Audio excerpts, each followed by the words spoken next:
You're the GOAT. Yeah, I yeah, yeah. appreciate you. First of all, thank you for pulling up.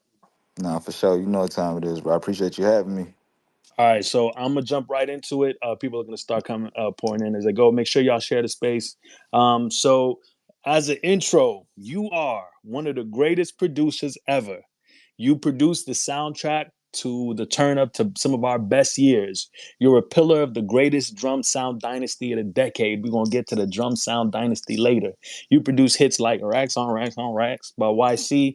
You had Club Going Up on a Tuesday by I Love Conan. Same damn time by Future. Now I'm back fucking my groups. By Future, I'm the man with 50 Cent. All I want for my birthday is a big booty. You know what? By 2 Chainz. You had the Gucci bucket hat. First time I heard that, I was in Miami at Booby Trap and I was addicted to that song. Salute to you. You are a legend, a pioneer. You produced for Beyonce, Chief Keef, and endless other credits. So we are here with Sonny Digital. Sonny Digital, you here? Yes, sir. I appreciate that intro. You are That was a good absolutely. one. Thank you, thank you. We appreciate your time. We appreciate you pulling up. Um, we're gonna get right into the beginnings of everything. You started your journey with PPC, the Presidential Players Clique. What made you start your Yes. solo journey? Uh, you want the real story, or Hey, we keeping it all the way raw. Go ahead.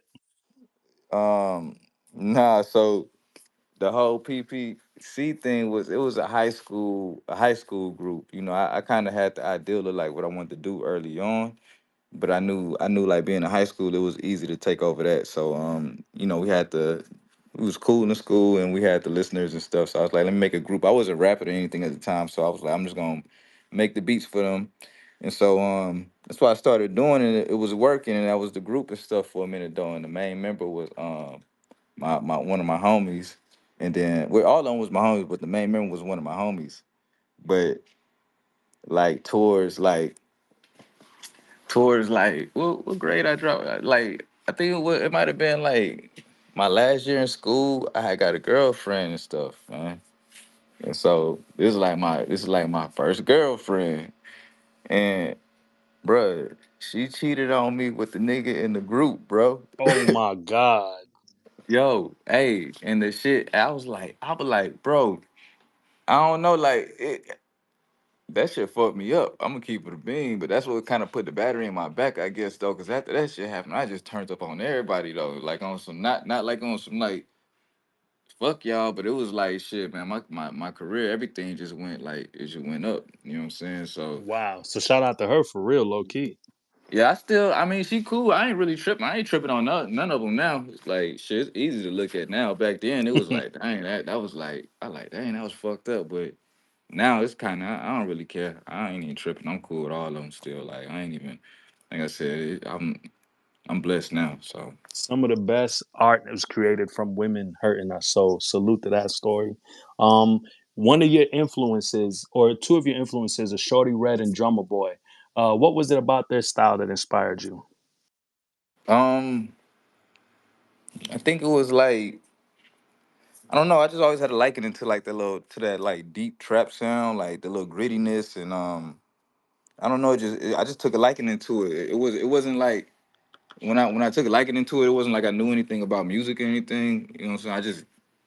I just liked it. It wasn't nothing particular to it though. But you know, you just like the sound. I can't explain why I liked it. It just resonated with me. You know, and that's just kind of what made me like tilt over into like making those type of beats. I'm making that type of sound of beats and stuff. Like I was always trying to like emulate their sound or what they were doing and stuff. And that's kind of how I came up with my quote unquote sound or my way of making beats. So I figured out how to do what I was gonna do. But I do credit them a lot to like a lot of the things that I do, even to today though. Like all my stuff still kind of root from them. You know, That's we incredible.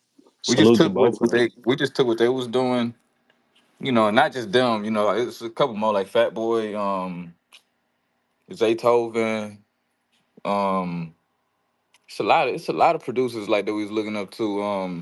But all of them though, we just took their sound and and just evolved it though, and also paid them homage too. You know what I'm saying? Like I never made it seem like I made the sound at all though. I ain't even wanted to come off like that. You know, I was always pay homage to them like when I got this straight from them. But however y'all hear it, whatever it evolved into, and how y'all hear it now is like it's. I guess that's my sound now, you know. But I always credit them though, you know. I'm still cool with both of them too. That's fire. Salute to that too. When you were coming into your own sound, how did you come up with your name? Well, my real name is Sonny, you know, and my name used to be Sonny the Light first. So like Okay. my boy that and from that group that I was telling you about, that PPC group, my boy, his name Jay Smooth. He was kind of like the more like well versed being an artist, and he kind of like was probably like the person who like I still rock with him. Like he'll pull up to the studio to the day. Like he kind of up to date with me in this aspect though. So he was kind of like always ahead though too though. You know he knew how to record himself early on. He knew how to use Pro Tools and everything. He knew how to do a lot of things early on. His graphics and stuff, videos. You know, so he was just kind of like ahead with the thoughts and stuff. And one day we were just sitting at the lunch table. He was just like, this one we were saying everything going digital, everything. Yeah, that's we. It was like if we doing something, be like if it was cool, we like yeah, that shit going digital. And he just called me. He said, Sunny Digital." And I'm like, "Oh shit, that shit work." You know what I'm saying? Fire. I'm like, cool. We just kept it like that though. But I had him make me a tag and stuff too, and I had made my own tag at the time.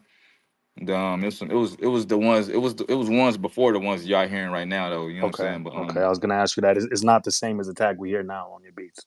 nah. The first one was made by me. I think the second was made by my boy Jay Smooth. Those is like my learning how to make beat tags basically, and then my the Sunny Digital one that everybody here is made by my boy Jay Neutron. And I had bought that from him like almost like over 10 years ago for like $20. Wow. Salute to him. Yeah, that's So, still my boy too. I still rock with him too. He's still selling tags too. So if any producers in here, just make sure y'all go tap in my boy Jay Neutron. shout out Jay Neutron. They say a good producer should develop their musical skills with instruments. They should learn music production with software and build a network in the industry. I did a little bit of research and I found out you played a guitar. Is that correct? No, I don't play it. Well, I mean, listen, in my eyes, I don't know how to play no instruments and stuff like how people think I know how to play. You know what I'm saying? But when people see me, when they see me play, they think I know how to play certain things. So like if I sit here and mess around on a guitar, I probably can move around and I can get to where I need to if I just spend some time on it though. You know, and same with the piano. But I think people misinterpret me doing that as knowing how to play. So you And know a how lot to of your times, way around it, but you're not a professional player. I'm not a professional player by any means, like at all though. You know what I'm saying? I wouldn't even. I'm not even gonna even act like I'm just that guy though. But I can for surely like I got the willpower to learn some shit real quick too, you know. So That's all you need.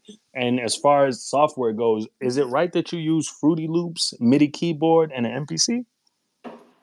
I mean, something like that. But honestly, right now, I mean that's kind of like the old setup. Now I use a little bit of more like everything. You know what I'm saying? Like I use Pro Tools. I use whatever.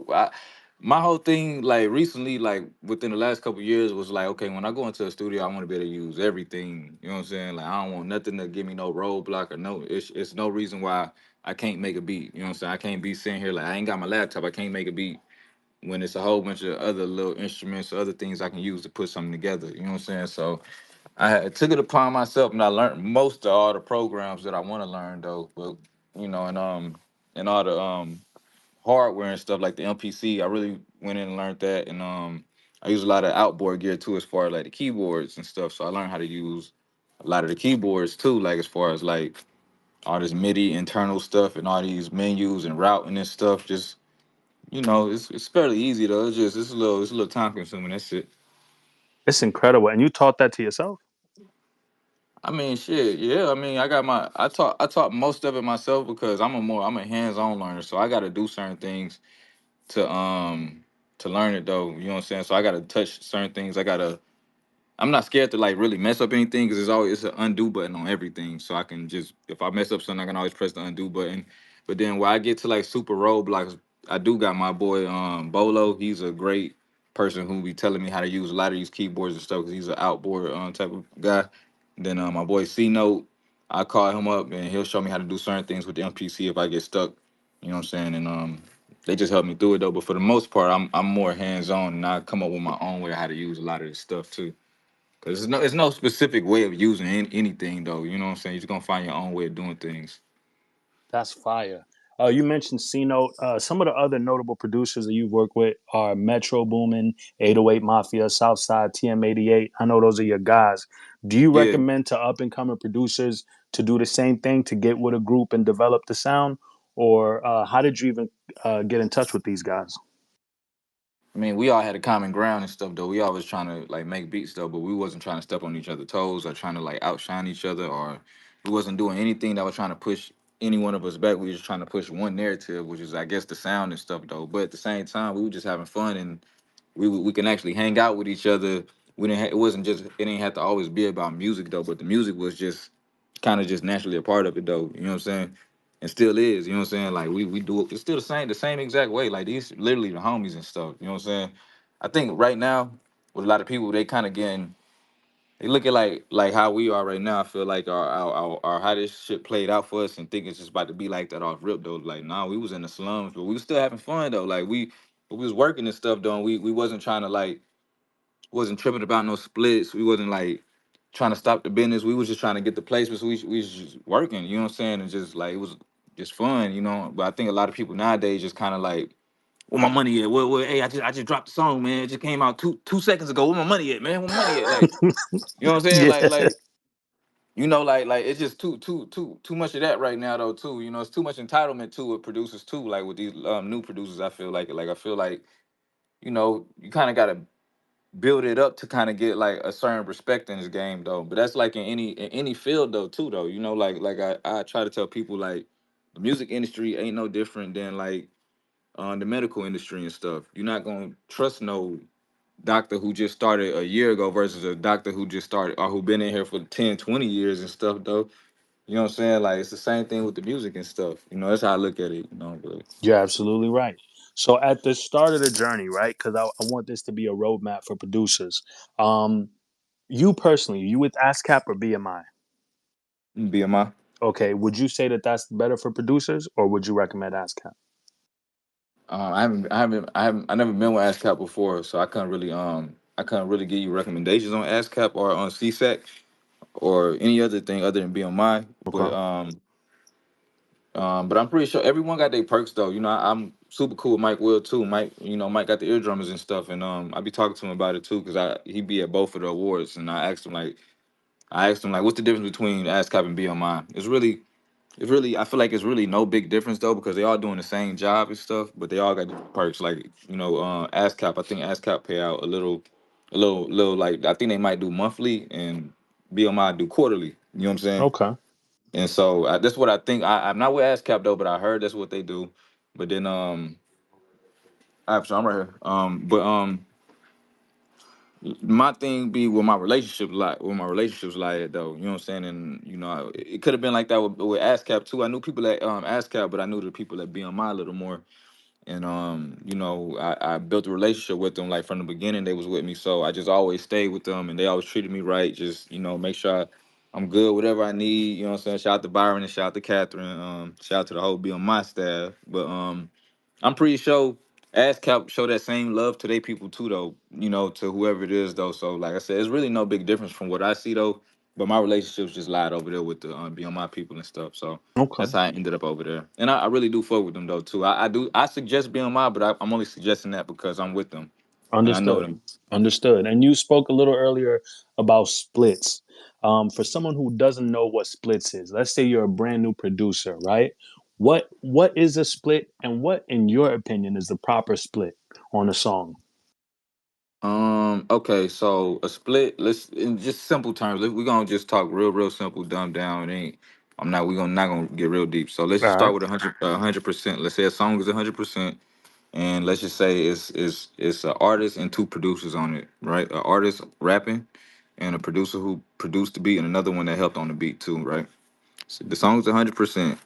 The way the song gets split, originally it go 50% to the artist, 50% to the producer. If it was just one and two on it. You know what I'm saying?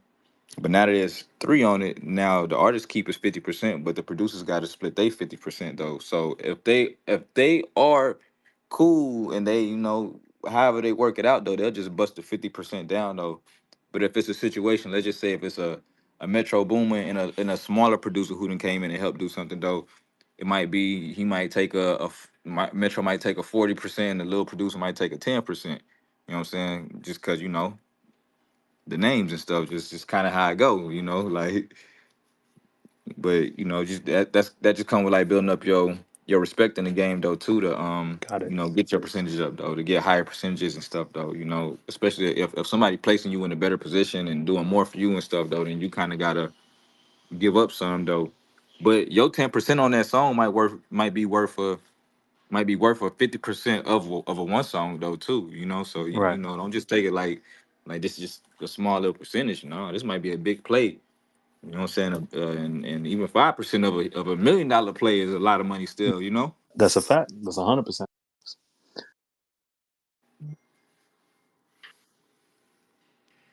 In the process of making a song, right? Y'all are in the studio. I heard you talk about this, and I want you to expand on this point. What is proper studio etiquette? As far as In the video, you talked about how when someone invites you to their studio session, how to behave, not bringing other people to the studio. How did you decide what was proper studio etiquette for a producer? how I decided was just going through it, but I also own the studio here in Atlanta, so I had to go through a lot of things as far as like having a studio and having 3 4 rooms in here, and having people kind of in it. But you learn as you go, you know what I'm saying, from being a person that's booking the studio to being the person that's booking the studio out to people and stuff.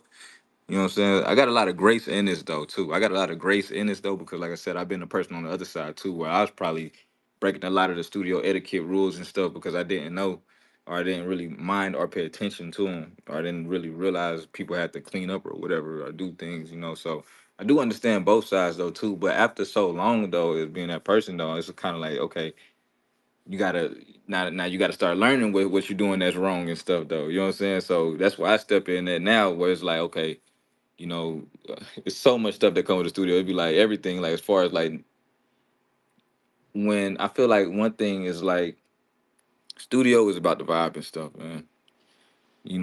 I feel like it should be only the creatives in the room, and I hate when people do like the plus ones, and plus twos, the plus threes, and they not nobody of any importance or any or any fucking relevance of the room. Or he's not adding to the creativity or anything though. So basically, in this, essentially, it's taking up space and just kind of I don't know. This shit just be annoying. It's like, what you doing here, bro? Like, you ain't got nothing better to do. Right. Like, dang, like, bro, we ain't here working. Like, what are you doing? But a lot of people had their clicks and stuff though. But as I got older and started to mature in the music industry though, and started to understand this still is a real job though. Like, just ain't bring your friends to work every day. You know what I'm saying? Like, man, shit started to get more real. Like, man, I ain't want people around me in the studio and stuff. You know what I'm saying? Who wasn't contributing to it. You know what I'm saying? But that's something I learned along the way. Another thing, eating in the studio. Ain't nothing wrong with eating in the studio, but there's certain places to eat in the studio. You know what I'm saying? People be coming in with like loud ass food that be fucking up the whole smell of the room and shit though, like and just throwing off the whole aura. Just like I don't know, man. That was another thing, but and then I don't know. It's just little minor things like people ashing in certain places or people not putting their trash where it need to go to. Like, and it's just, some people set the trash next to the trash can or something instead of putting it in the trash can. Like, man, it's all type of stuff, bro. You know what I'm saying? Now, I don't try to complain at all though, because I'm blessed to like have a studio to even have these problems and stuff though. But like, it's still a business though. You know what I'm saying? And I don't know if it's etiquette though. I think that just it should just be just rules though. But then like sometimes some of the shit that be going on at these studios, they be like, dang, bro, how do y'all actually well, how are y'all living at home if y'all living like this at the studio? Like, like that's that's you funny know, as hell. You right. You they absolutely be right. like, dang, you gonna ash on the plaque right here? Dang, bro, like what you where else you ashing at the crib, bro? Like Yeah. like Speaking of Ashen, correct me if I'm wrong, but I heard that you bring your own weed with you wherever you go. Is this true? very much so. Okay, so in your travels, you felt like some of the cities didn't live up to the weed standards, so it just was easier for you to bring your weed with you. Is that correct? That's correct. LA is probably about like the only place where I travel where I don't really bring no weed to. But even still though, matter of fact, take that back. Every city I fly into, I'ma always bring like some weed to have to smoke on like on the incline though. Like when I'm if I'm looking for some more weed on the way in, I'm gonna have me something to smoke on the way while I'm looking for or while I'm waiting for this weed to come back or come to me or whatever though. You know what I'm saying? So I just kind of like I said, if I go to a place like LA, I don't bring like much though, cause I know I'm gonna get a lot while I'm there. But if I go to like places like I feel like New York, yeah, I always bring enough for my trip. You know what I'm saying? Or I go to some place like Houston, Miami. You know what I'm saying? I bring enough for my trip. You know. I respect it. I respect it. So producing is taking you all over the world, correct? Like it's taking you everywhere. What are your just give me three cities that you can think of that really, really had an impact on you thanks to producing. Mm, Korea was pretty cool. I ain't gonna lie, the UK was lit, bro. I rock with the UK. That shit was lit, bro. I went there. And I was like, man, this it's the closest thing to America. You know what I'm saying? Like Facts. it was lit out there. And let me see where else. Mm,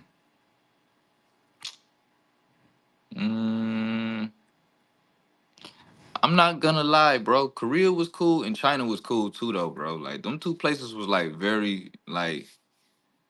I was like, damn. When I got there, I was like, damn, I'm really out here on some music shit. Like, you know what I'm That's saying? Like, incredible. That's But then, crazy. but then, but then, what's even crazier though, bro? Like, so I when I was out there, when I go do shows and shit though, I DJ and shit though. So I DJ too. So I DJ the shows and I play my songs I produce and play songs that be turned. When you in these other countries like playing music and shit though, bro, it's so crazy. Like this when it be like, man, music like some type of real like connector though. But we gotta find a connecting point though because man, bro, them Chinese, Korean, all them people, they will sit there. They won't know how to speak any lick of English though. As soon as them songs come on, bro, They know every word. they know every motherfucking word, bro. They don't give a fuck about saying nigga or anything. They know every word clear as day, bro. It be like, yo, it's so crazy, bro. Like, but they rock with it though. Like they love the songs though. The music still translate. You know what I'm saying? So That's fire. I don't know. That's It was super cool fire. though. Then I ain't gonna lie, them crowds out there too in China and Korea, huge, bro. Like huge. I was like, dang, bro, it's a lot of people. Like a lot of people out there. Like That's pretty dope. I do also know that your family got a crib out in Nigeria. Is that correct? yeah, my father. That's really fire that you were able to go to Africa and experience that. What was that culturally? What was that experience like for you? I mean, I went twice. The first time I went to South Africa. The second time I went to Nigeria and stuff. So we went for the holidays. And when we went for the holidays, everybody go back to the village, which is in Nigeria and stuff. And it was that. Now that was like a it was very different. I'm not gonna lie. Like it was cool though, but it was very different though. Like over there, they like my parents and all their parents, they built over they parents' house. You know what I'm saying? So they'll knock down their parents' house, whichever house they grew up in, and if they got money and they be then came back to the village, they'll build up over that house and be there for the holidays and stuff. So that's what my dad had ended up doing. He after his parents had passed away, he had knocked down their house and they had built up a house over there and made it real nice and stuff. And we had went out there, but like it's literally like damn near in the middle of the woods type shit though. So it's a nice house, but it's like in the middle of nowhere. You know what I'm saying? So it was fun, but it was like I was 18 or somewhere around. I was young when I went though. It was fun though, but it was grown up fun. It wasn't 18-year-old fun. Let me put it like that though. Like I knew my Okay. it was like if, right now I would probably like enjoy it though, just cause I done been through life. Sometimes it's cool to relax, like be in the middle of nowhere, nice. You know what I'm saying? Like, but you know, I don't know. Like back then when I was 18, me and my brother was kind of, and then we was there for 30 days, and then our sleep schedule was off though, so we didn't really get to do too much other than meet a lot of family during the holidays and stuff. But it wasn't too much to do other than family activities type thing, and But the most not exciting thing though, but the most interesting thing that I just seen a cow get slaughtered in front of the house. My dad had bought a cow and they just slaughtered the cow in front of the house, like. Wow. And y'all ate it afterwards? Yeah, of course. What else we gonna Incredible. do with it? We ain't just kill the cow for fun. That's fucked up. We just did that. Well, Like what? that's a super African Nah, experience though. nah. But that's dope. I love that. I lived in Ghana for a little bit, so it's dope that you got to have that experience. I'll be hoping that all my family members out here get the experience going to Africa. Speaking of experiences, um, they say when you as a producer, a lot of producers tend to experiment with drugs while making music. Um, have you ever experimented with psychedelics? Oh man, that's crazy, bro. I just took some fucking shroom juice last night, man. My cousin be making this shroom juice, bro. Oh my Oh god. wow. Okay, Yeah. well let's get into it. I remember one time I did acid, and it felt like it opened up this creative part of my brain that I didn't know existed, but it scared the shit out of me, so I never did it again. What has your experience been with psychedelics in terms of producing, and would you encourage others to try it that are producers? Do you think it hinders the production experience? Well, I'm not gonna lie, I'm a life liver. I like to live my life though. So if I do acid and stuff though, I'm not gonna go to work, bro. You know what I'm saying? So like I said, I look at like making beats as a job too. So if I and also if I'm doing acid or doing shrooms with my friends, they don't make music and shit either though. So they gonna be we all trying to be on the same trip. So I ain't most of the time when I'm doing that, I'm mostly like having like revelations. My ideals is just like I'm like, dang, this is a good idea. Let me do this. This is a good idea. I don't never had an urge to get up and want to go make beats or make music and stuff though. Cause first of all, when I'm tripping, I'm thinking too much already. It's already just too much going on. Like I'm like, man, like I can't even focus on trying to make a song or make a beat. I'm gonna be trying to get the clapping one in the same spot for like an hour, trying to perfect it, especially off the drums, bro. Like I'm like this clap off by point two decimals. Like bro, I ain't even gonna stress myself out trying to make beats and stuff. But yeah, I just be when I be off that shit. I haven't done acid in a long time though. But I just that shit was cool though. But that shit is like it's very like intense though.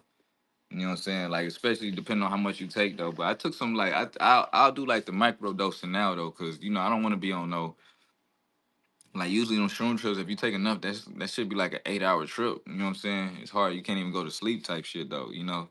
Sometimes you got to plan, you damn near got to plan out a day to do them type of drugs if you're going to do that type of shit. But, That's funny. yeah, like, I don't really, like, nowadays, I do, like, I microdose. Like, last night, we had microdosed and, just kind of came in and out though. You know what I'm saying? It's cool. It's like it was most of something you can control and stuff though. Like you might start tripping and you just kind of relax a little bit though. You might start tripping and this shit just kind of like fade away. You know what I'm saying? Versus like you taking like a whole 3-5 and just eating that shit. Man, that shit had you fucked up, man. And I ain't gonna lie. Like that. Understood, understood. You signed with Universal Music Group Publishing. For those who don't, we know of Universal Music Group. What is is that for a producer? Do they sign that kind of publishing deal instead of a typical record deal? Is there a difference? Well, I mean, technically it's the same shit. Just essentially think of a publishing deal as a deal for an artist. I mean, a deal for a producer. I'm sorry. It's essentially the same thing as an artist deal though. But artists get pub deals too though. You know what I'm saying? Really, everybody in here can get a publishing deal though. It just depends on how much your publishing is worth though. You know what I'm saying? How much they see it to be worth. But everybody in here has publishing though. But it's like you got to put work to your publishing. But publishing is essentially the what was the equivalence of an artist deal for a producer and stuff. You know. Understood. And would you recommend to up and coming producers to sign as soon as they get a deal, or would you tell them to hold off and wait and stay independent? What would be your advice to up and coming producers? Every situation is different, so I'm gonna give y'all general advice though. I will always say wait if you can though, you know what I'm saying? But if you can't, I already know a lot of people already be behind in life, you know what I'm saying? You gotta make some real decisions and you gotta do it quick or you gotta do it quick or so sometimes you do gotta sign that fucked up deal to kind of move forward a little bit though. So I don't fault people for falling into that shit though, because I've been there and shit though before. But if you can, just wait it out and you'll get the best deal that you can though. You know what I'm saying? But one thing, man, I think, man, real shit, man, don't let nobody scare y'all, man. Like people be scared of getting and starting to conform to certain things though. But don't be a dickhead though. But don't just stand on your business though. You know what I'm saying? Standing on your business is being respectful and shit though. You know what I'm saying? It's just people can't do nothing but respect that. You know what I'm saying? If they get mad, they get mad at that though. But just know you ain't do nothing wrong though. You know. I respect it. I respect it. As you're becoming a producer, how would you recommend for people to buy into their brand as a producer? Oftentimes, I think producers think you just make beats and keep it pushing. How do you get people to buy into you as a brand? Yeah, I ain't gonna say it's a hard question though. But I think first of all, nowadays y'all kind of got to get in your head that man, it's more than being a producer and that you got to push out a brand though. But I think the first thing is you got to understand that when it comes to like this brand shit though, people gotta want to be like you and stuff though. So you got to do things that people want to do. You got to look a certain, not look a certain way, but you can't look. I'm gonna say you can't look corny and shit though, but you gotta have your look and stuff. You know what I'm saying? Like, but as far as like with the branding and shit though, like that shit it's for me it go hand to hand though, cause it was kind of it's I just be myself. You know what I'm saying? And people just buy into that though. You know what I'm saying? And you know it's kind of easy for me though, but I feel like I feel like that's what people should try to aim for anyways though. Too, just being yourself though. Everybody different though. You know what I'm saying? But just kind of like be your honest self and stuff. But as far as like with like branding and shit though too, I just feel like you got to be somebody that people like or somebody somebody people want to be and stuff though. I never tried to be that person though, but as I like took a step back, I was seeing like, okay, I influence or I inspire these people to do this or act like this or I want to do this and stuff though. And I never really realized it until like damn near 10 years later though. But yeah, you just gotta be somebody likable, I guess. I don't know, like look cool. I don't really know, bro. I just kind of just when I say I just played the game, I just played the game, and I was like, man, because it's really no playbook to this music industry shit either though. That's why I say everybody's story different. Like what I'm going through is what I'm going through and stuff. You know what I'm saying? I'm just giving advice based on my situation. I'm just telling y'all about my shit though. But it's literally no playbook in this shit though, man. Nigga ain't tell me how to what deal to sign, what deal not to sign, what to do, what not to do. Like, man, you make your own way. You know what I'm saying? And you just make it that way. You know what I'm saying? But that's a part of being a boss, though. In whatever company, whatever endeavor that you want to go into, it just come with every territory of being a boss. That just come with it, though. If you plan on working for yourself, which I'm sure a lot of y'all in here planning on doing this stuff, though, that comes with the territory. You know what I'm saying? That's a that's a super fact. I want to take you back for a second. 2011, and I know it's been a minute since then, but Hmm. 2011, your song that you produced for YC Racks, um, it blew up.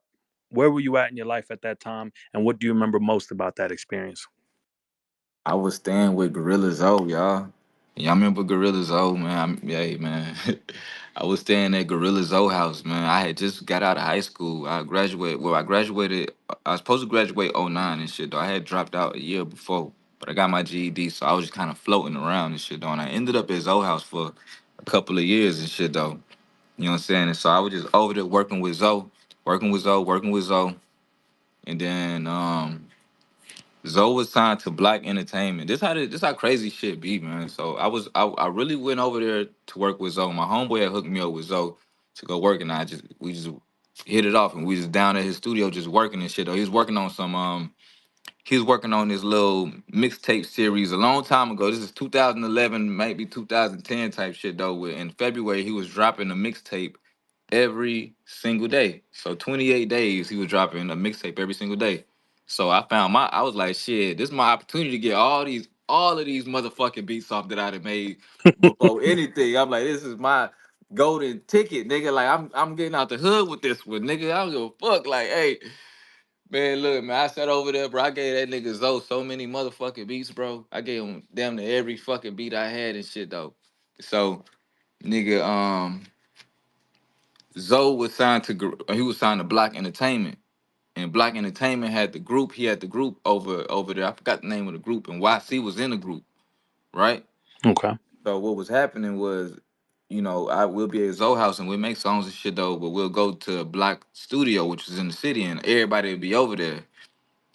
For me, I'm looking like shit, bro. All these fucking rappers. I'm like, man, y'all all about to get beats, nigga. Matter of fact, hold on, I'm about to drop this hard drive off right here, man. Y'all pick what the fuck y'all want, man. You know what I'm saying? That's exactly what I did, bro. I dropped a gang of beats off over there. I'm pretty sure I know it's exactly what happened. I said I dropped some beats off over there and fucking YC. I'm pretty sure he ended up rapping on the beat over there and shit though. 'Cause that's the only place I left the beats. And then remember probably like a couple weeks later, I didn't mind you, I didn't know YC, bro. I didn't know none of these niggas and shit though. I ain't know nobody, bro. Nobody knew me. I wasn't even popping and shit though. Zoe was the only person that knew me and shit though. So I'm just trying to get these beats off though. You know what I'm saying? So I don't know who's who, but I just want y'all niggas to rap on these shits though.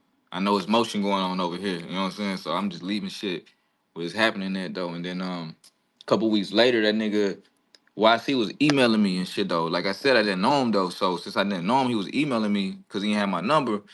But I'm like, who the fuck is this emailing me? Like, you know what I'm saying? So I just ignored that shit for a couple weeks and shit though. He kept on emailing. You know what I'm saying? Emailed it. I believe he had emailed it. I believe I had gave him my number or something. We had talked and he had played. He had told me about the song and then I was at the time I was signed to this one nigga and I just so happened to be down at his studio too. I went down to his studio for a second. And I remember one day YC had pulled up over there and played me the song. And this is when he played me the song, it was all just his parts and stuff without Future and stuff. You know what I'm saying? I don't know, it was just Future parts without YC parts. I'm sorry. It was Future parts without YC parts. And they played me the song and it was basically just saying it was gonna be a hit and shit though. And I'm like, shit, I guess. I never had a hit, so I didn't even know what that meant though. And fucking I remember I had never sold a beat and shit either though, for real. You know what I'm saying? I had never sold no beat, so I remember they had called and asked me to buy the beat, and they had pulled up on me. I was so scared of charging them so much though, because I didn't really know what to charge niggas and shit though, and I was fucked up. Like I was like below zero, negative, whatever, man. I was down. You know what I'm saying? So I was so nervous, like so scared of like scaring off the clients and shit though, because I'm like I need some fucking money. I'm like, dang, bro. I feel like I gotta give him a deal. I'm like, shit, $300 y'all can have this beat. That nigga gave me that $300, tracked the beat out, gave that shit to him, bro. Amazing. Goddamn, YC did his part. That shit came out, and that shit just went up, bro. That shit was crazy, bro. Like that shit was, 100% it did. But then a year later, same damn time. Hey, yeah, that went up for real. yeah. 2012. Future this same damn time. Diddy killed the remix. Diddy killed the remix. But neither here nor there. Uh, what was that? What was your? Where were you at that point in your life? How had things turned from there? What do you remember from same damn time? Saying downtown was kind of weird too. All my beginning records was kind of weird, bro. This is that what I was talking about, that building up respect. You know what I'm saying? There's that pre-time where we just building up the respect and shit though, and just like amongst each other in the community and like, but at the same time everybody coming up. So at this time though, nobody looking to help anybody out though. Mind you, BYC and Future never really knew each other though. At the beginning though, we kind of knew each other. We knew each other through the song that we got a hit by. You know what I'm saying? But um, I knew Rocco and shit. That's how I even knew Future and shit. But I'm over here rolling this weed up, bro. Hey, what was the question again? My fault. Same damn time with Oh shit. Future. Do you remember that time Oh yeah, period? yeah. I'm sure. What's your All right, biggest so memory from there? I had just signed my publishing deal. I had just signed my publishing deal. That's when I had just signed my publishing deal, and I had just did that deal, and then fucking. I remember I was kind of. It was kind of like it was really a scary time though, because like I was just coming off of racks on racks and shit though, right? And like I was saying, we didn't really know like it was all brand new. This is a big ass song, bro. You know what I'm saying? So nobody really knew anything though. Like so when the song was as hot as it can be, I wasn't striking the iron and I wasn't getting the best deals I can get though, because nobody even knew to go get those type of deals and shit though at the time though. Cause I was damn near the first of my kind in my little generation though. You know what I'm saying? And 100%. so nobody knew to go get that big check when it was hot though. So by the time I had done my publishing deal, Racks on Racks had got snatched off the charts and shit though, because it's a long story, but long story short, YC wasn't doing shows and shit though, and they had, I swear to God, bro, 1 week that shit was like climbing up the charts, then like The next week after YC missed a couple of radio shows and doing shit for these radios and shit though, that song was gone, bro. That Wow. shit was gone off the charts, bro. So niggas was scrambling like on some like, damn, what's next type shit though, type. Like I didn't know what was next though. So like by this time though, that's when we had found out it was some publishing deals on the table and stuff though. But at the same time though, mind you, Rax had just got snatched off the charts though, and I had nothing else after Rax though at the time. You know what I'm saying? And I'm like, damn, I don't know if I'm gonna get another hit or not. I'm like, I gotta do this publishing deal to get some money. You know what I'm saying? And I remember I had done that shit though. The first deal I had done was like only 125,000 I had got. I remember that one. It wasn't nothing crazy at all. You know what I'm saying? Even when it got broken down and shit, though, I remember the check I got was only like 20 something thousand, but that was the most money I had ever seen in my life. You know what I'm saying? And at the time, and then fucking right after I done that deal, bro. Right after I did the deal, bro. Right after I did the deal. And I only got that least amount of money though because they didn't know if I had another song in me. They didn't know if I could make another hit. You know what I'm saying? So they was kind of like gambling on me and shit though. Like, dang, I don't know if you're gonna get another one. And in my head, I'm like, shit, I don't know if I'm gonna get another one either. Shit, I don't even know what the fuck going on, man. Like, shit, like But that same year, you also got a birthday song with Two Chainz and Kanye. it was too late. Every man I know want a big booty hoe for their birthday. It So was in too that late by same that year. time though, bro. It was too late by the time 'cause I had already signed that. I already signed that deal. Oh You know what I'm wow. saying? So I couldn't. I mean, it was good towards the deal and shit though. But like as far as like, I had just signed the deal. I signed the deal at the wrong time. Like if I would have waited like probably a month, what I was telling niggas earlier, just wait. You know, if I would have waited just a month and just like just went through that little burning, just like just that little. If I would have went through that gray area and had same damn time before I had signed that deal and shit though, It would have been I a could way have. larger. I would have got a way, way, way bigger check though, because now I'm looking like a hit maker. Now I got two of them under my belt, and I'm not signed to nobody and shit. You know what I'm saying? Now they like, oh, he a hit maker. We need to sign him and stuff though. But they got me for the cheap though because nobody knew what was gonna happen though. Because at the time I didn't have that hit though.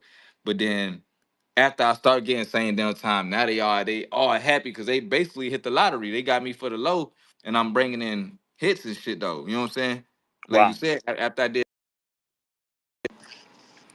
I did racks. Then I did same damn time. These is like year after year and stuff though. So you know the labels they Hmm. happy, but me I'm like I'm happy too with the songs though. But it's like a mixed emotions though. I'm happy about the songs though, but now the money ain't adding up. You know what Damn. I'm saying? Nothing really making sense though. I'm like dang like it's crazy. Then when I signed my deal too, I did my deal in 2011. I'm still in the deal with UMPG, but like it's because like back then they used to do these deals called MDRC deals, which is minimum commitment required delivery or something like that. And it wasn't based on how many records you turned in or how much money you made though. It was based on percentages of the songs. You know, remember I was telling you about how the percentages break down? The splits, yes, sir.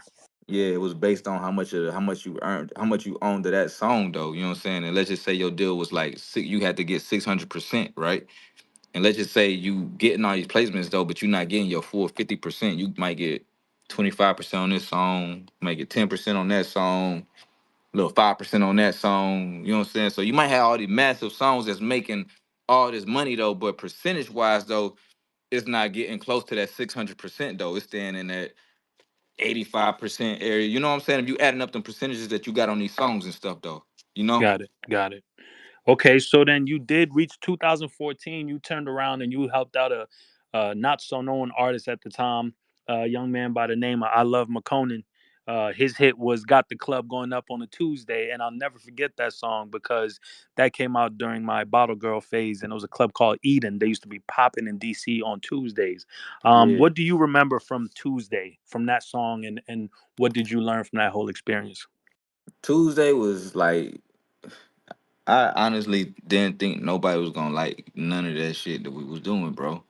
But I didn't really give a fuck though, because I was like, man, this shit is different, man. I like this shit though, man. We like this shit. Like this shit just exciting though. We had been doing so much trap shit though, and it was working, and it was like shit. We want to do something different. Like McCona was like really me and Metro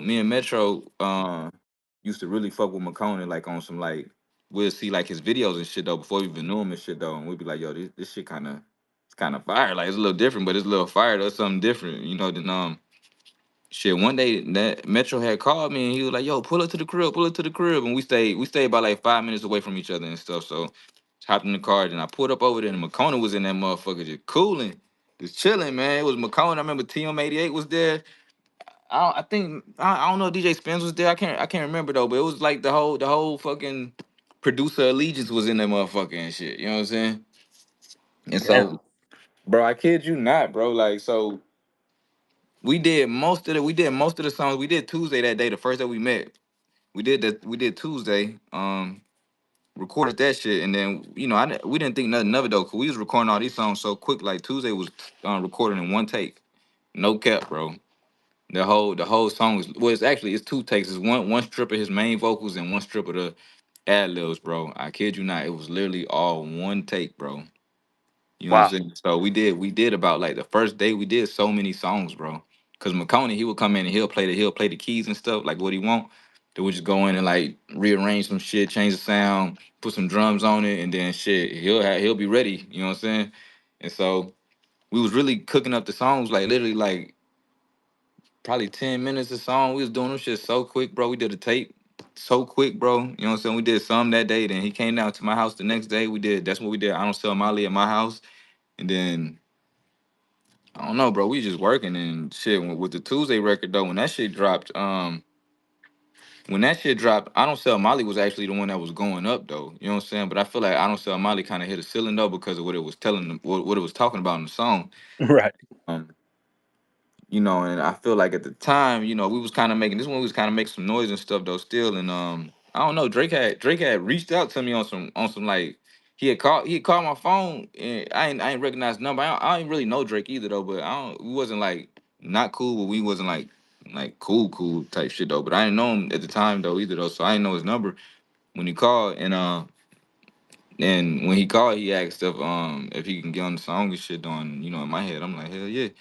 But Right. we got other counterparts, other song though too. We got other people on the song though too, so I can't make the grand decision, and it's not my song either though, so I can't make the decision on that.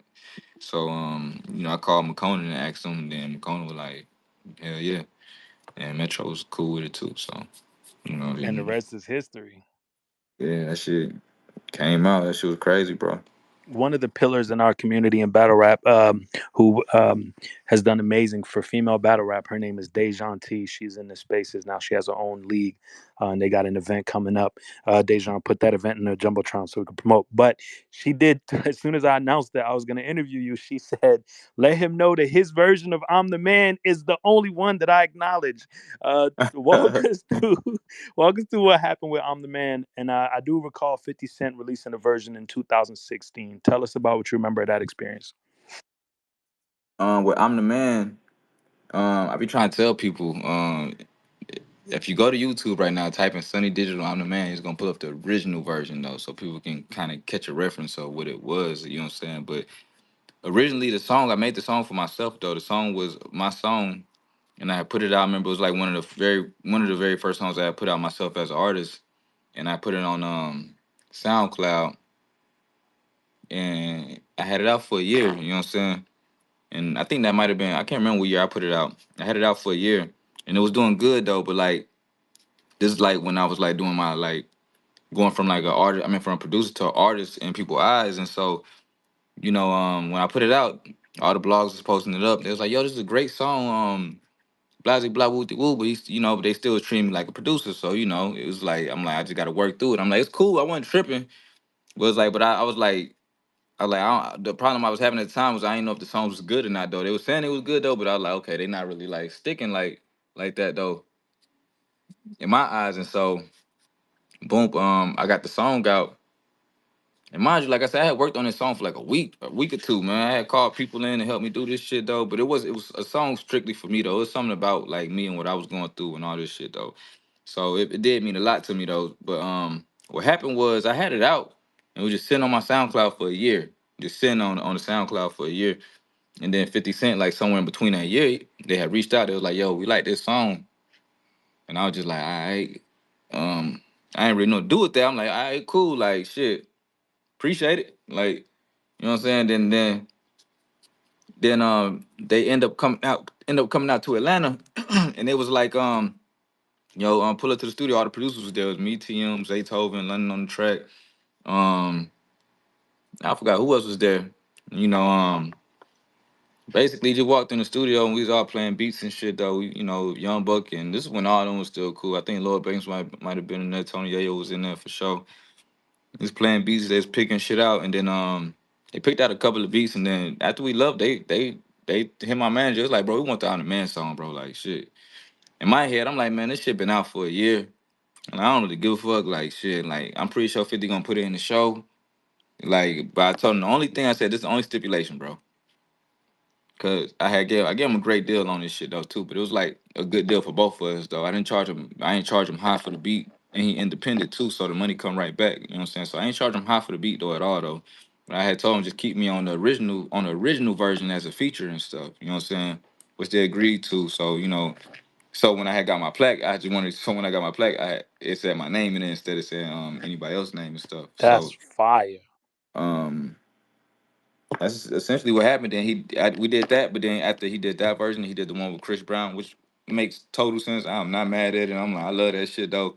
But also too, with that whole situation did was solidify that I was actually good at like putting together songs and doing the music and stuff. You know what I'm saying? So I know a lot of people like to give me pushback on me rapping and shit though, but I'm like, man, the rapping shit actually took me farther. I be trying to tell people like it may not look like it, but I'm like, shit, bro, y'all don't even know. I'm the Man is one of my like highest grossing records in my catalog and shit though. And I'm like, shit, this is a record that like it was just sitting on SoundCloud for a year, just based on how y'all was treating it, cause it was me and stuff though. You know what I'm saying? I'm like, man, I'm knowing like that this shit be good though, but it's just gotta reach a certain place. You know what I'm saying? Can translate it a certain way. But like I don't know. That's how the I'm the Man song had kind of came about though, and shit.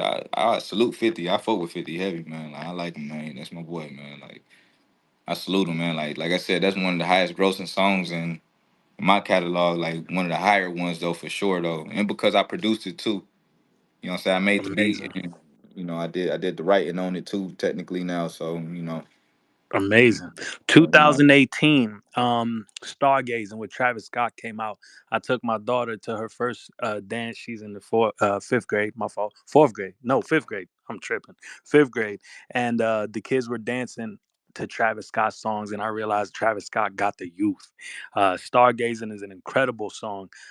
What do you remember from that experience of working with Travis Scott and making Stargazing? Uh, Pretty cool. We just be chilling. We be in the studio. We was in the studio, literally. Um, I had made the beat at the crib I was staying at. I started it when me and my boy B Weezy had started the beat, and then shit, I took it over to the studio we was working at. I loaded up the session and shit though, and I was about to start working on the beat and adding more stuff into it though, but he just wanted it how it was. It was just right. I went in my eyes, I wasn't finished with it though, but when he heard it, he was like, "Shit, leave it like that." And like, bet, shit. Literally, that shit was like the simplest beat I made ever, bro. I ain't gonna lie to you, man. My boy B Corn had made the sample and shit though, so it was like what I was doing. I was trying to like figure out something cool to do with the sample though, but and I had just some drums and some kicks on top of it, and he just liked it how it was, and we just moved some shit around, bro. Sometimes this should be it be like less thinking than what you think you should be thinking, you know. 100%. Sometimes simplicity is key. Yeah. How important is it for producers to land song placements? Is that a great source of income for producers? Should they be looking not just to produce songs for artists, but also landing placements on TV shows and movies? It depends on your aim though, because it's different producers for different things and stuff though. TV, I'm not sure how much TV pay, but my experience with like film and stuff though, they pay pretty good though, but I don't know how consistent it is.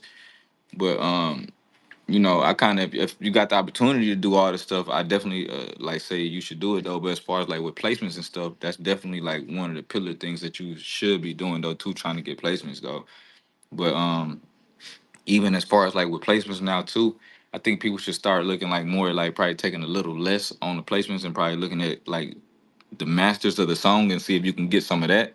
You know what I'm saying? Because that actually pays off in the long run. Or some of the master royalty split. Instead of like trying to like get a big old advance that you probably ain't never gonna pay back. You know what I'm saying?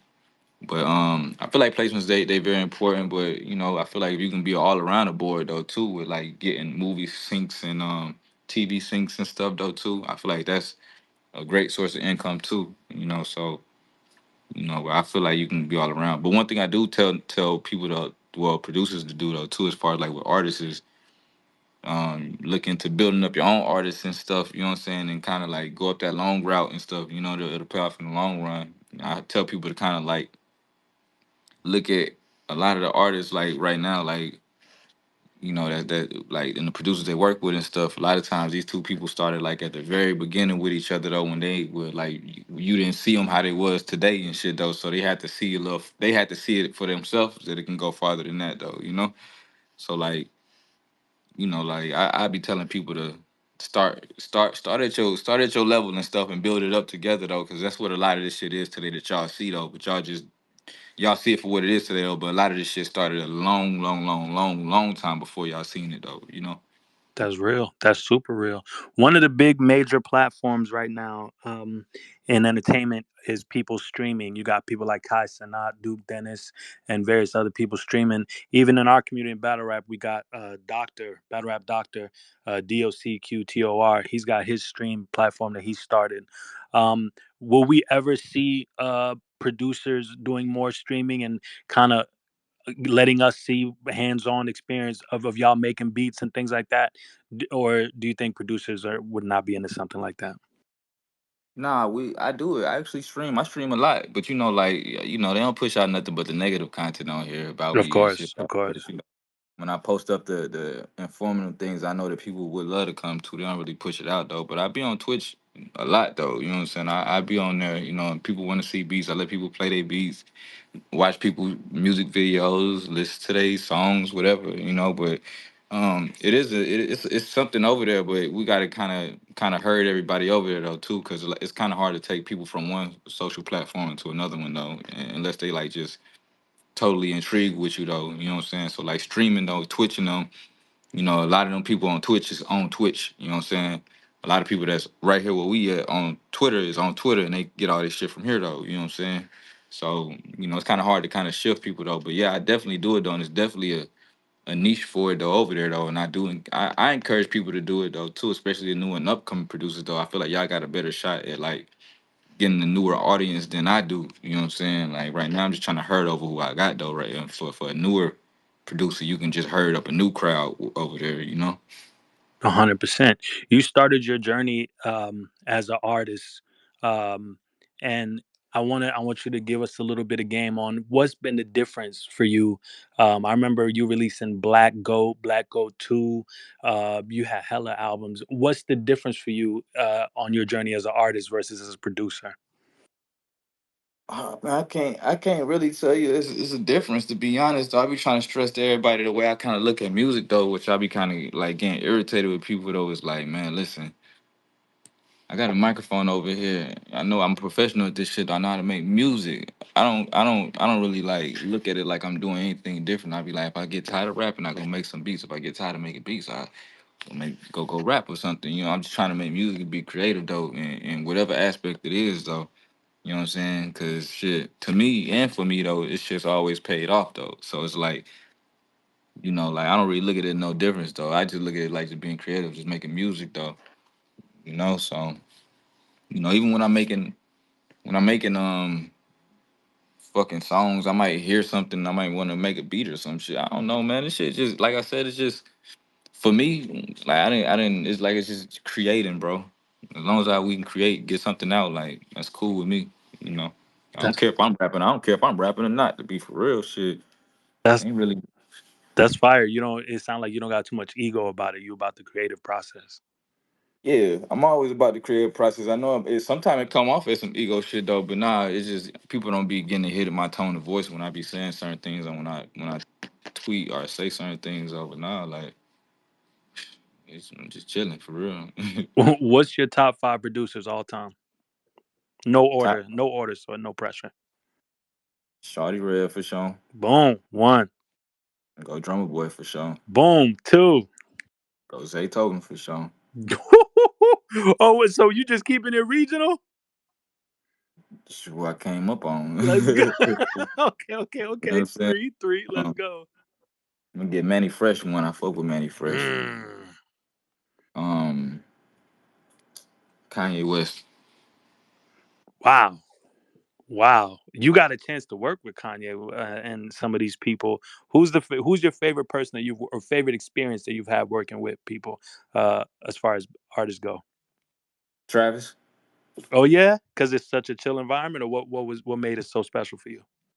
Just like you said, he made an experience every time. It wasn't just studio. You know what I'm saying? It was like every time it'll be like studio was always included, but it wasn't like just always just we in the studio. You know, we'll be going out of state and going to crazy places, working, just training up the environment, the mood. You know what I'm saying? So he just always knew how to put together. Like when they talk about camps and stuff, though, like he kind of like the master at that for me, though. You know what I'm saying?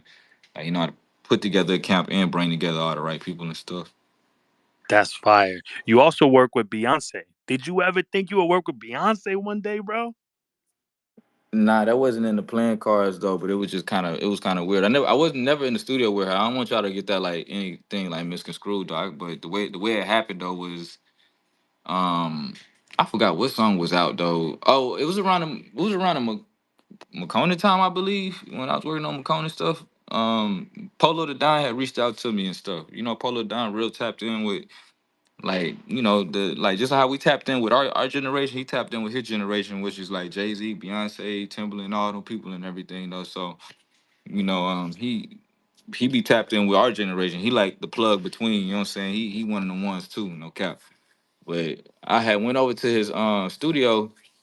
He had been trying to get me to pull up. I finally had pulled up on him and when I pulled up on him, he was like, "Yeah, I'm trying to work on this shit for Rihanna. She about to turn her album tomorrow, some shit though. I want you to add some drums to this sample and shit though." I'm like, "All right, bet." And he was like, "Bro," he was telling me like, "I just love your drums." I'm like, "Shit, I don't even know what I'm doing to make you like. I don't even know, bro. I'm just making. I don't even. I'm not doing nothing special in my eyes though. You know what I'm saying? I'm looking at him like, bro, you doing something special, bro. Like, what the fuck? Like, what you need me for?"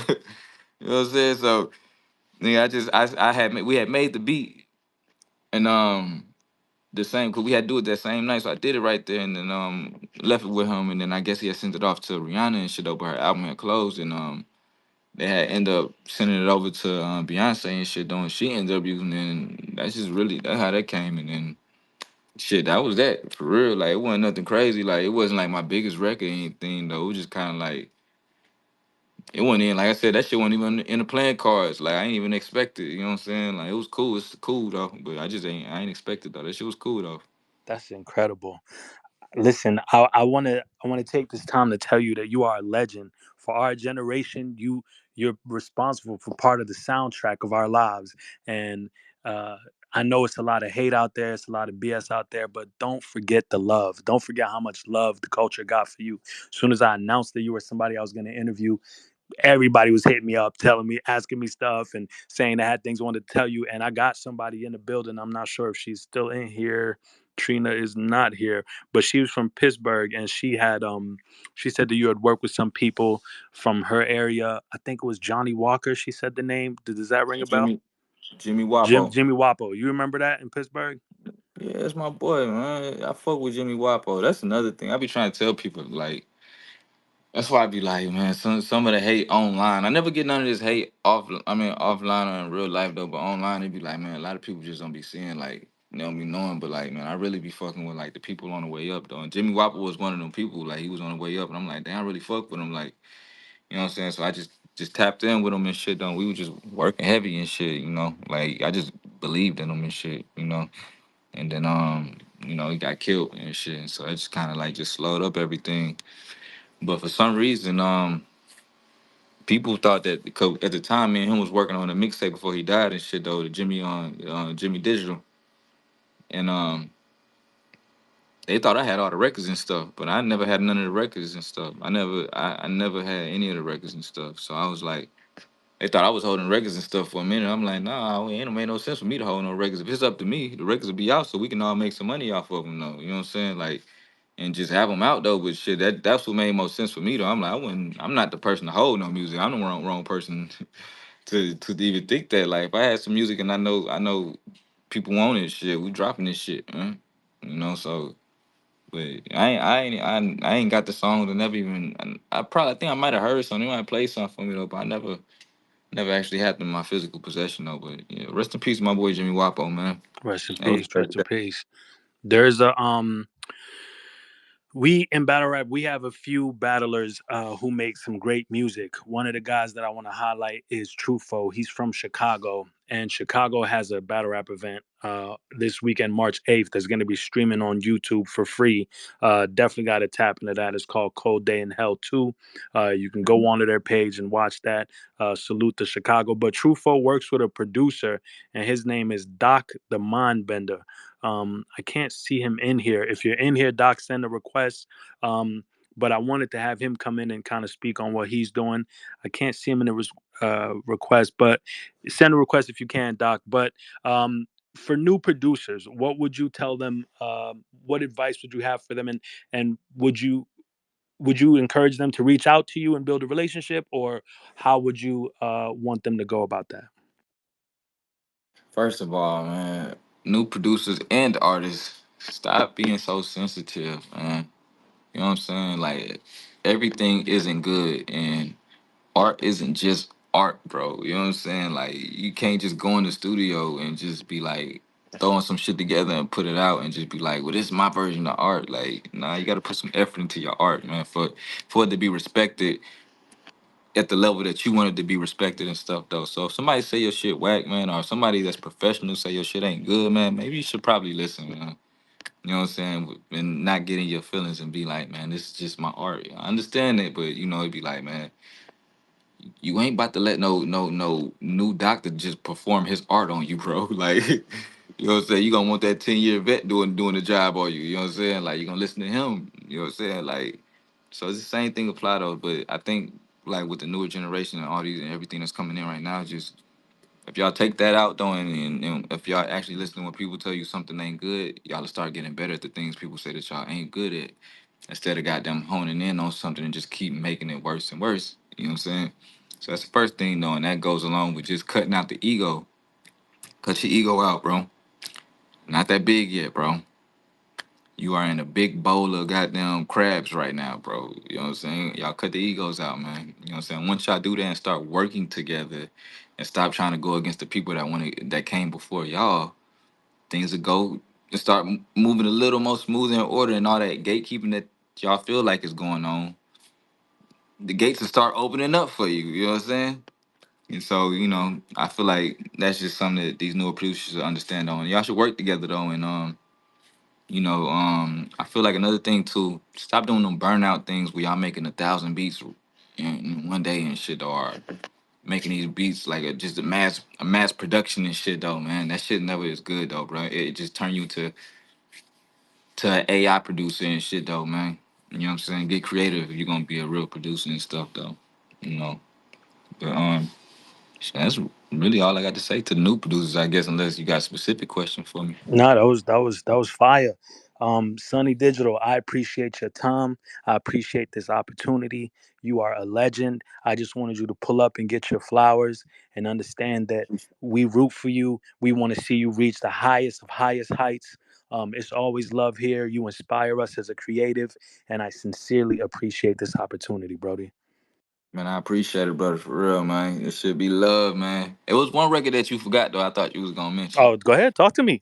Let's go. I, I thought you was gonna say Red Ops. That was on my list, but I was like, how many people are gonna, you know what I'm saying? Like, there's a big demographic, and I know a lot of different people from different walks of life listen to this, and I didn't get it into my personal, but please talk to us about Red Ops. Oh, I mean that shit platinum. Let's talk crazy, talk crazy. No, motherfucking platinum. So shit, the motherfuckers listening, man. Somebody listening, let's Shit. go. Don't forget now. Shit. How old are you? Not trying to get. How old are you, I'm bro? 75, bro. You 75, nigga. Hey, nigga said that with so much confidence. Nigga ain't no 75, bruh. Now talk to us about Red Ops, bro. Bro, all right. I'm 33. I'm about to be 34 on Wednesday. That song came out in 2014. I was 24. Life was different for all of us 10 years ago, y'all. I know all of us heard this motherfucker within a 10-year span.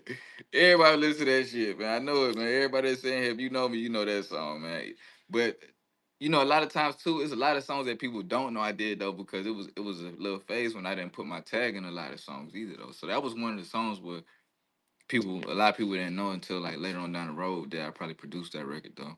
You know, but that was a cool time, man. Like shit, 21, he wasn't popping yet. He was on the way. He was bubbling and shit though. He was like just indie times. Like it was cool though. It was cool. We made that whole mixtape inside this little living room and shit, man. And man, that shit is just crazy when you look at it though, because that was a solely independent tape though. Like we did that independent though. That the record went platinum independent and shit though. You know what I'm saying? Wow, And so that's like incredible.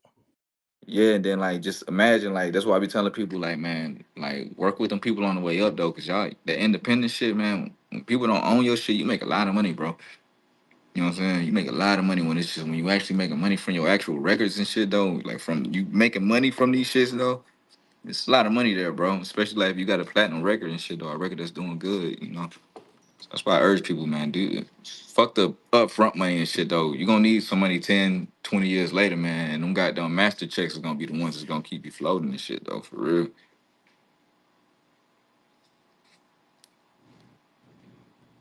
Oh, my phone's messing up. Man, that's incredible.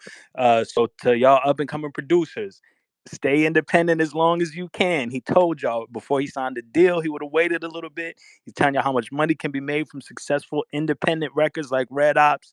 Stay independent as long as you can. And then, of course, when it's the right time, take advantage of your opportunities. Sonny, it's not every day we get to speak to a legend directly like this. We appreciate your time. Is there anything you want to promote before we go out of here? Give you that fair time. Um, Shit, man, I'm dropping records every Friday, man. I ain't gonna lie, man. I'm just putting out shit, man. Just trying to just keep it going on. So I just dropped something. I actually missed last Friday though. I didn't miss it though. We was trying to get his feature cleared and shit though. So it's got Wiz Khalifa on it. So I'm just trying to get him cleared and shit though. So once I do that, I'm gonna drop on Friday. We doing videos every Friday. I'm just trying to keep it working though. It's not like I'm just aiming for singles. I'm just trying to keep the market flooded with shit every weekend for y'all to fuck with though. So that's all I'm doing though. I'm just working, making beats.